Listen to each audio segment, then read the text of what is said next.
Myself, Professor Dr. Deepak Singh, Allied Science Specialist, coronary artery disease.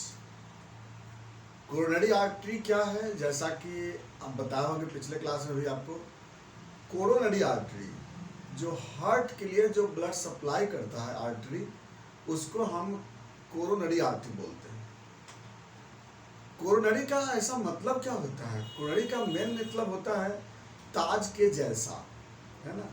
यानी ऐसा एक artery का जाल होता है जो ताज के जैसा उसका स्ट्रक्चर बनता है, इसीलिए उसको हम कोरोनरी के नाम से जानते हैं। जैसे ताज के जैसा का मतलब, अब ऐसे आप हार्ट का जो स्ट्रक्चर देखे हैं, तो हार्ट का स्ट्रक्चर अभी जैसे बनाते हैं, इसको हम सर्कुलेशन बनाना ही हमको है। जैसे ये हार्ट का एट्रियम है, ये हार्ट का वेंट्रिकल है,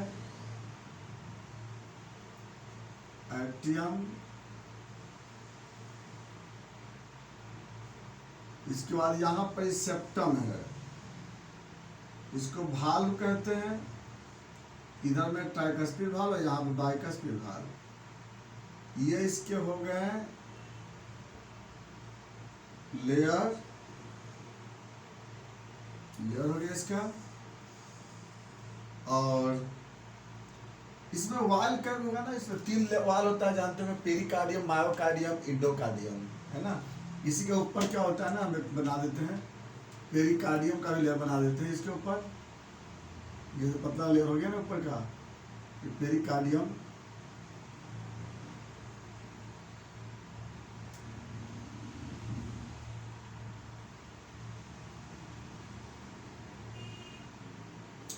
अब चलिए बात करते हैं हम लोग कि हार्ट का जो शेप होता है ना, ऊपर से नीचे की तरफ ऐसे हो जाएगा ना, इसको ताज कहते हैं। जैसे हम उलटते हैं इसका बाजू में ना, यहाँ से नीचे कैसा होता है, ये वाला ये ताज के जैसा बनता है, तो इसी के नाम से इसको कोरोनरी कहते हैं।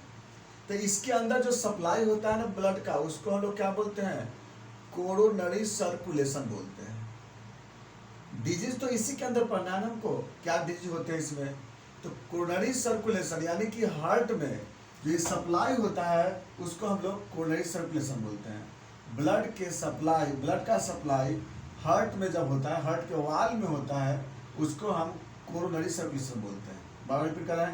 ओके, चेम्बर वाला तो दूसरी होती है ना, ये तो डबल सर्कुलेशन में आता है। जैसे राइट एट्रियम में जो ब्लड आता है वो कहाँ से आता है? सिस्टम से आता है। Inferior vena cava, superior vena cava and coronary sinus के द्वारा। यहाँ से ट्राइकस्पिड वाल्व के द्वारा जाता है राइट वेंट्रिकल में, और यहाँ से जाता है लंग्स में, जाता है पल्मोनरी आर्टरी के द्वारा। फिर लेफ्ट एट्रियम में लंग्स से ब्लड, ऑक्सीनेटेड ब्लड आते हैं यहाँ पे, ये बाइकस्पिड वाल्व के द्वारा फिर लेफ्ट वेंट्रिकल में जाता है ऑक्सीनेटेड ब्लड, और फिर यहाँ से जाता है सिस्टम में जाता है। ये तो ब्लड दूसरा है, ये सर्कुलेशन जो बोलते हैं ये डबल सर्कुलेशन है, जिसको बोलते हैं पल्मोनरी सर्कुलेशन और सिस्टेमिक सर्कुलेशन। तो पल्मोनरी सर्कुलेशन, सिस्टेमिक सर्कुलेशन अलग हो गया, लेकिन हम लोग यहाँ पे पढ़ रहे हैं क्या? कोरोनरी सर्कुलेशन के बारे में।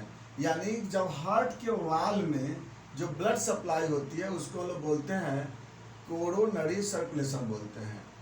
आइए बात करते हैं। तो इसमें जो जिस चीज से, जिस वेसल से ब्लड सप्लाई होता है उसको हम बोलते हैं कोरोनरी आर्टरी बोलते हैं। और हार्ट के जो मसल्स हैं, वो बाकी टिश्यू को जो ब्लड सप्लाई है, वह इसके लिए स्पेशल ब्लड वेसल्स जिसको कोरोनरी आर्टरी बोलते हैं, उसी से ब्लड सप्लाई होती है। अब बात करते चलते हैं वन बाय वन करके कि इसमें ब्लड सप्लाई कैसे हुआ और ये कैसे इस तरह से ब्रांचें बनते हैं, फिर इसमें आर्ट डिजीज कैसे होते हैं, वन बाय वन कर देखिए। जैसे थोड़ा इसको विकार है ऊपर में, देखिए ये जो लेफ्ट वेंट्रिकल होता है ना, लेफ्ट वेंट्रिकल से जो ब्लड वेसल्स बनता है ना, लेफ्ट वेंट्रिकल से जो ब्लड वेसल बनता है, लेफ्ट वेंट्रिकल से क्या बनता है? यहाँ से एरोटा बनता है, और यह एरोटा ऐसे फिर जा करके यहाँ पर ये मुड़ता है ऐसे। इसको हम क्या कहते हैं जहाँ से मुड़ता है? Arch of aorta. यानी ये जो एरोटा है ये ऐसे यहाँ से ऐसे मुड़ता है, ये यहाँ से ऐसे, ये डिसेंडिंग की तरफ ब्लड जाता है, नीचे की तरफ जो सीलियक ट्रंक की तरफ ब्लड चला जाता है।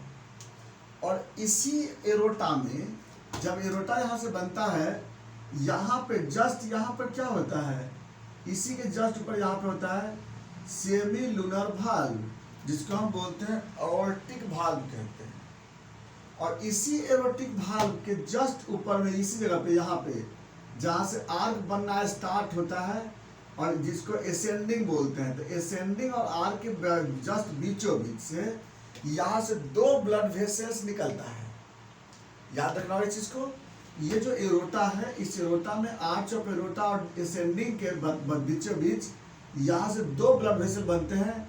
एक होता है राइट हार्ट के लिए राइट कोरोनरी आर्टरी, और लेफ्ट के लिए निकलता है लेफ्ट कोरोनरी आर्टरी। अब देखिए हम बात करते हैं, ये जो लेफ्ट वेंट्रिकल से क्या निकलता है, ऑक्सीजनेटेड ब्लड।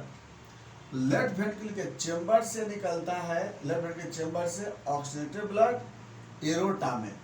और ये जो एरोटा में जाता है, यह एरोटा एसेंडिंग के बाद ये मुड़ता है नीचे की तरफ। तो जब मुड़ता है इसको आर्क बोलते हैं।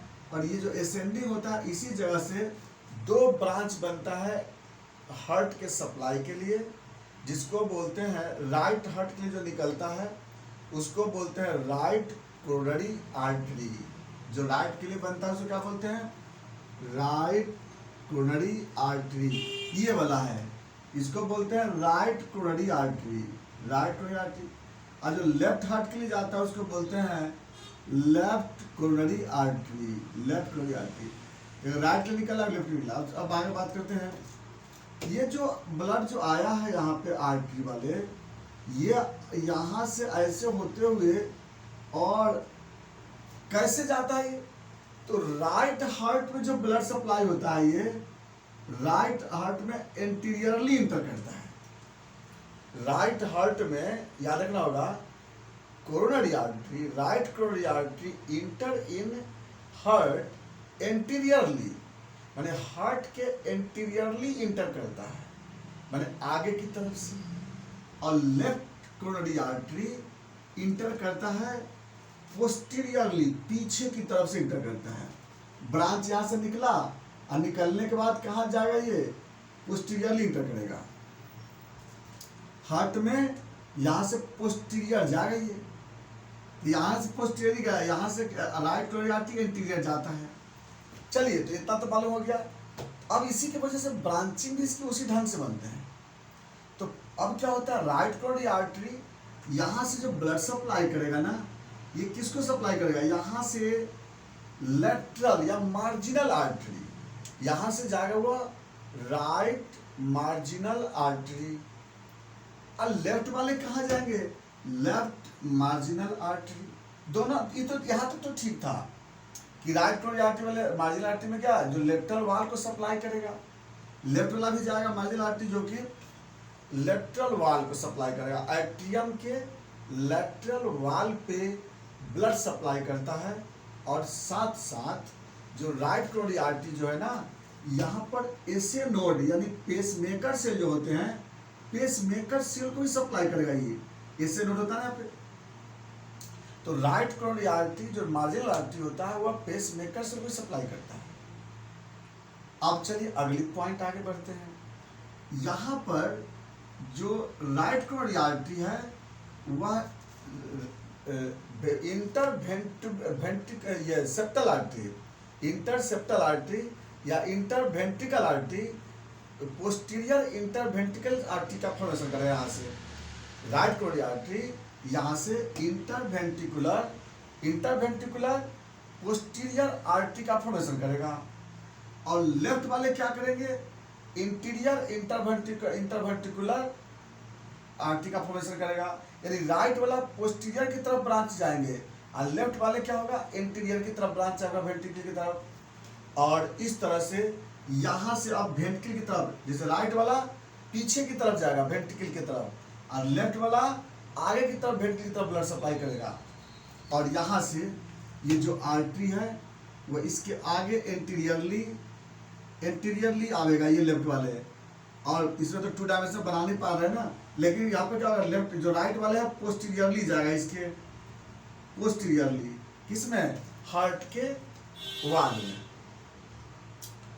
फिर उसके बाद यह आगे यहाँ से आगे चल करके आर्टियोस बनेंगे, कैपिलरी बनेगा, और मायोकार्डियल मसल्स में जा करके कैपिलरी से ब्लड सप्लाई होगी। और इसके बाद फिर वहाँ से वेन्यूस बनेगा, फिर उसके बाद जो पहले वेन बनेगा, और उसके बाद कोरोनरी साइनस बन करके फिर राइट एट्रियम में ब्लड ड्रेन हो जाता है, ग्रेटर वेन बनता है, और ग्रेटर वेन बन करके फिर क्या होता है, वो कोरोनरी साइनस बन करके ब्लड फिर ड्रेन हो जाती है। यानी यहाँ तक समझ में आपको कैसे हुआ कि यहाँ पे राइट कोरोनरी आर्टरी से ब्लड निकला आया राइट हार्ट के लिए, लेफ्ट कोरोनरी आर्टरी से ब्लड आया लेफ्ट हार्ट के लिए, राइट कोरोनरी आर्टरी एंटीरियरली आता है, लेफ्ट कोरोनरी आर्टरी पोस्टीरियर आता है, right coronary artery right marginal artery बनेंगे, लेफ्ट वाले लेफ्ट मार्जिनल आर्टरी बनेगा, राइट कोरोनरी आर्टरी फिर यहाँ पर जो यहाँ पर क्या होगा, पोस्टीरियर इंटरवर्टिकुलर आर्टरी बनेगा, लेफ्ट वाला क्या होगा, एंटीरियर इंटरवर्टिकुलर आर्टरी बनेंगे, और इस तरह से वेंट्रिकल के लिए ब्लड सप्लाई करेगा। फिर वहाँ पे मसल्स में जा करके कैपिलरी में कन्वर्ट करेगा, कैपिलरी के बाद फिर वेन्यूस वेन, और उसके बाद फिर कोरोनरी साइनस में आकर के यहाँ पर ब्लड ड्रेन कर जाता है। इसके बाद एक आर्टरी और होता है इसमें, एक तो लोग बोले राइट कोरोनरी आर्टरी, एक बोलते हैं लेफ्ट कोरोनरी आर्टरी, लेकिन एक जो होता है एक अलग से एक आर्टरी होता है, उसको बोलते हैं लेफ्ट सर्कमफ्लेक्स आर्टरी। एक अलग से होता है यहाँ पे लेफ्ट सर्कमफ्लेक्स आर्टरी।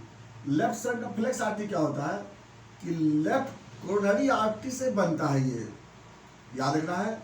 यहाँ से देखिए लेफ्ट कोरोनरी आर्टरी से एक ब्रांच बनता है लेफ्ट सर्कमफ्रेंस आर्टरी, जो ये आर्टरी स्पेशल आर्टरी बना है।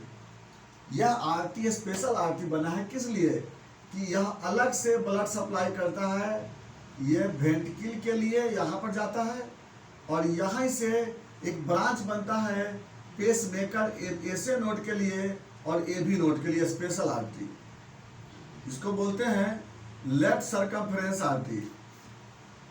लेफ्ट सर्कमफ्रेंस आर्टरी का फिर से समझिएगा कि left circumference artery left coronary artery से यह ओरिजिनेट होता है, और यह ओरिजिनेट होकर के और तब क्या होता है, ये चला आता है, एक मेन ब्रांच जाता है लेफ्ट वेंट्रिकल की तरफ, और कुछ ब्रांच उसके जाते हैं SA node, AB node and plus septum के लिए, और इस तरह से ये ब्लड सप्लाई स्पेशल अलग से करता है, एक्स्ट्रा ब्लड सप्लाई करता है ये।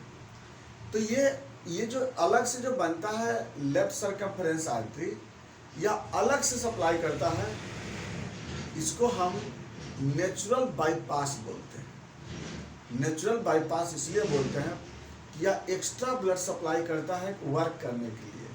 अगर बाय द वे हार्ट का अपना ब्लड सप्लाई अगर बंद हो जाएगा ना, लेफ्ट कोरोनरी आर्टरी या राइट कोरोनरी आर्टरी अपना बंद भी हो जाएगा, तो लेफ्ट सर्कमफ्रेंस आर्टरी जो बोलेंगे, जो अलग से बनता है नेचुरल बाईपास जिसको बोलते हैं, ये हार्ट को सप्लाई करते रहेगा, यह नेचुरल बाईपास जिसको बोलते हैं। लेकिन ये आर्टरी अगर ओपन रहेगा तब, तो जो लोग फिजिकल एक्टिविटी में रहते हैं, जो लोग प्रॉपर एक्सरसाइज करते हैं, उन लोगों में यह लेफ्ट सर्कमफ्रेंस आर्टरी ओपन रहता है। लेकिन जो लोग फिजिकल एक्टिविटी में नहीं रहते हैं, जो एक्सरसाइज नहीं करते हैं, उनका लेफ्ट सर्कमफ्रेंस आर्टरी बंद रहता है। अब इसीलिए ये आर्टरी ज़्यादातर जो एथलीट्स वगैरह होते हैं उसमें ये खुला रहता है, इसीलिए इसको हम स्पोर्ट्समैन आर्टरी के नाम से भी जानते हैं इसको। तो नेचुरल बाईपास या फिर स्पोर्ट्समैन आर्टरी, क्योंकि ये जब तक ये ओपन रहेगा तब तक हार्ट ब्लॉक या फिर हार्ट अटैक की चांसेस कम हो जाता है, होगा, लेकिन ये चांसेस बहुत कम होते हैं जिन लोगों में ये लेफ्ट सर्कमफ्लेक्स आर्टरी ओपन रहता है उन लोगों का। तो इस तरह से क्या है कि यह एक हार्ट के लिए यह कोरोनरी आर्टरी ब्लड सप्लाई करता है, और इसमें यह जो यहाँ पे तो मैंने आपको डिजीज समझना है इसको इसलिए हम सर्कुलेशन को इधर लेके चल रहे शॉर्ट में।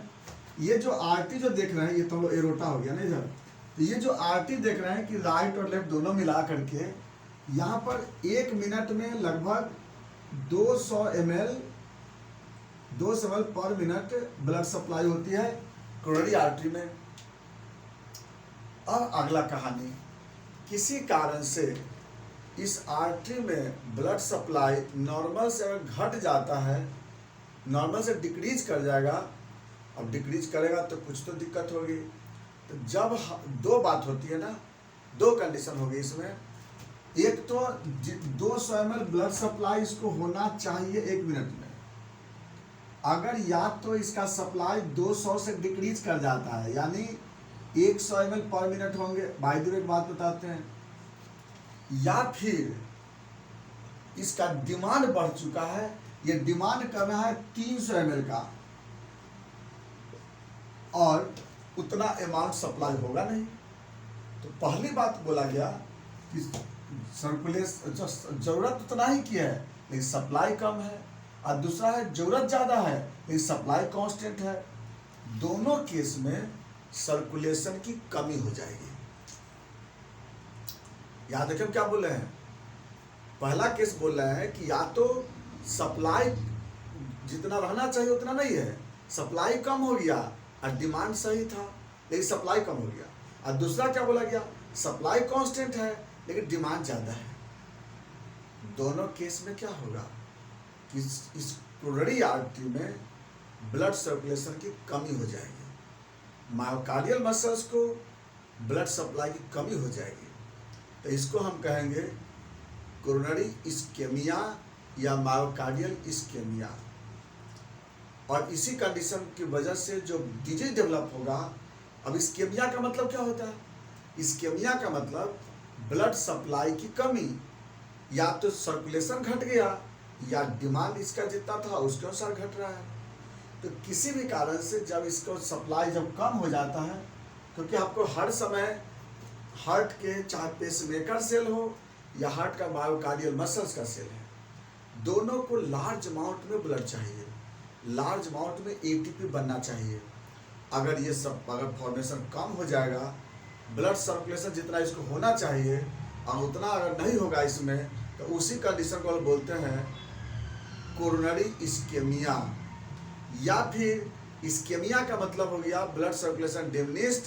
ब्लड सर्कुलेशन डिमिनिश्ड होने के कारण हार्ट में जो प्रॉब्लम होता है उसको हम बोलते हैं इस्केमिक हार्ट डिजीज या IHD बोलते हैं, है ना, IHD, इस्केमिक हार्ट डिजीज। यानी कोरोनरी सर्कुलेशन जितना होना चाहिए उससे डिक्रीज हो जाने को हम लोग बोलते हैं कोरोनरी इस्केमिया या इस्केमिया। और इसके कारण मायोकार्डियम में ब्लड सप्लाई डिमिनिश कर गया, इसको बोलते हैं मायोकार्डियल इस्केमिया।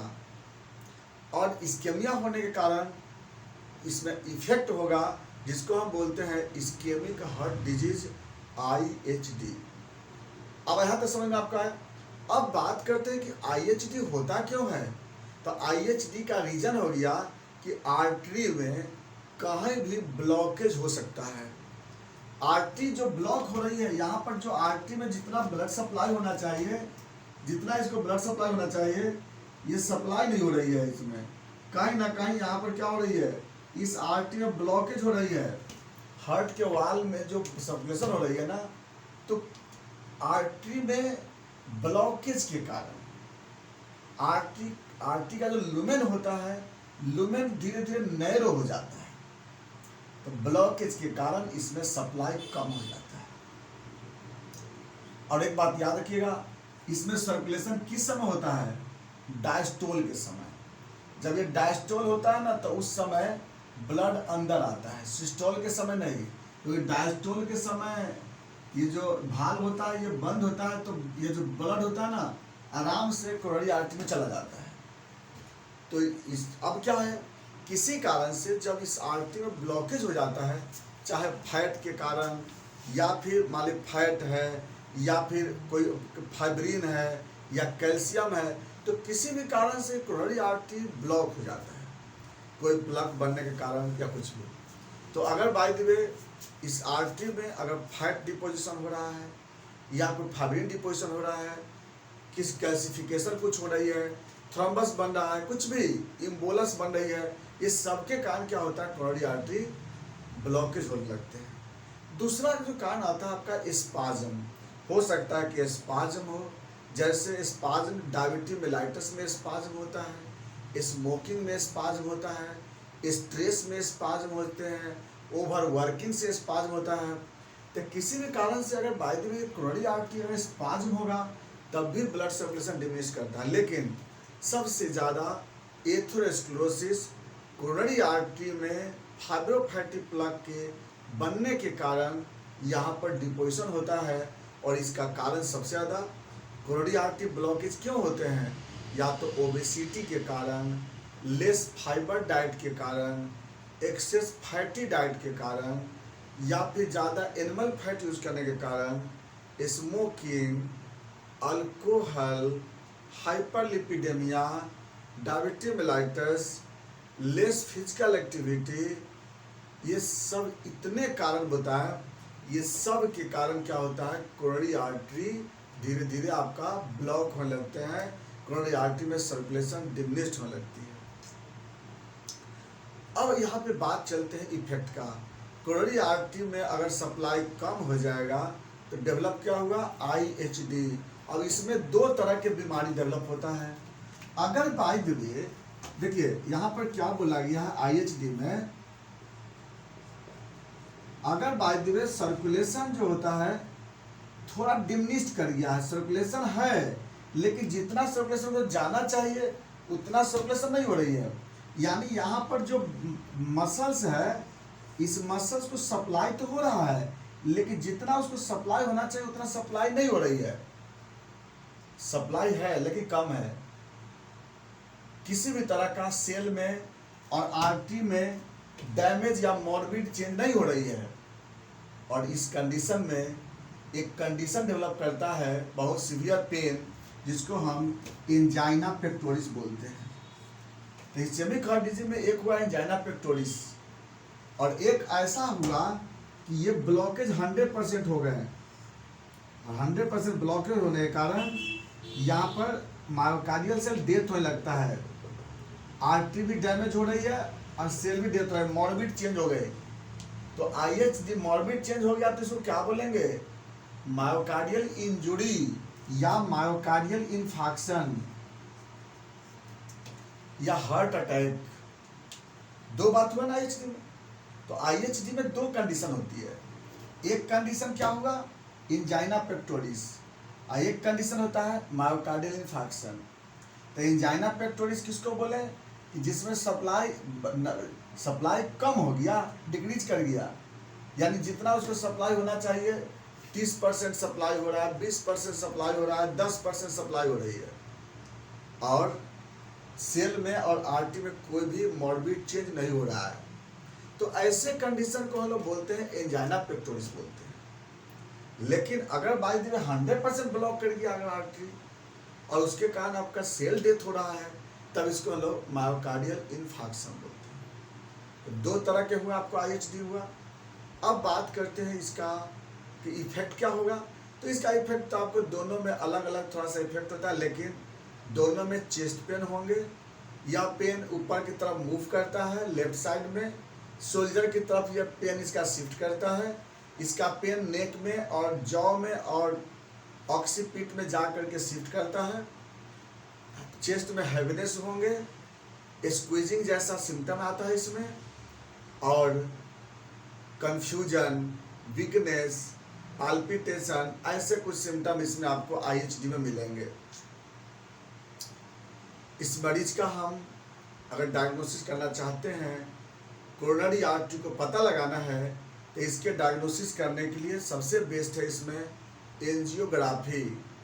एंजियोग्राफी इसके लिए मेन टेक्निक होता है। एंजियोग्राफी से हम लोग पता लगा लेते हैं कि कौन सा ब्लड वेसल्स, राइट वाले, लेफ्ट वाले, इंटरवेंट्रिकुलर वाले, या फिर ये सेप्टम वाला, कौन सा आर्टरीज में ब्लॉक है, इसके पता लगाने के लिए हम लोग कराते हैं एंजियोग्राफी कराते हैं। एंजियोग्राफी। एंजियोग्राफी में दो तरह से एंजियोग्राफी किया जाता है, एक जो कैनुला मेथड बोलते हैं और एक हम लोग जो स्कैनिंग मेथड बोलते हैं। तो कैनुला मेथड में क्या होता है कि जो एक आर्टरी के द्वारा एक डालते हैं, हम लोग कैनुला डालते हैं जिसमें लेंस कैमरा होता है, लेंस भी लगा होता है, कैमरा भी होता है उसमें, और उसको या तो हम लोग रेडियल आर्टरी से डालते हैं या फीमोरल आर्टरी से इंसर्ट करते हैं, और इंसर्ट करके और सीधा हम लोग इस तरह से जाते हैं, ऐसे होते हुए बैक और हम लोग हार्ट में ले जाते हैं और ले जा करके उसमें कंट्रास्ट पुश करते हैं, उसका एक्सरे लेते हैं। एक तरीका यह होता है सॉरी। दूसरा तरीका है कि सीटी स्कैन के द्वारा हम लोग इसको देख सकते हैं, कार्डियक सीटी बोलते हैं उसका। हम दो तरीके से हम लोग एंजियोग्राफी करते हैं और जैसा इसमें आपको डिजॉर्डर होंगे उस ढंग से इसका इलाज करते हैं। ये था आपका कोरोनरी सर्कुलेशन, कोरोनरी सर्कुलेशन का डिजीज, कोरोनरी आर्टरी का डिजीज। बाकी हम लोग इसमें individual angina pectoris and heart attack next video में हम लोग पढ़ाएंगे इसको हम। Thanks for watching.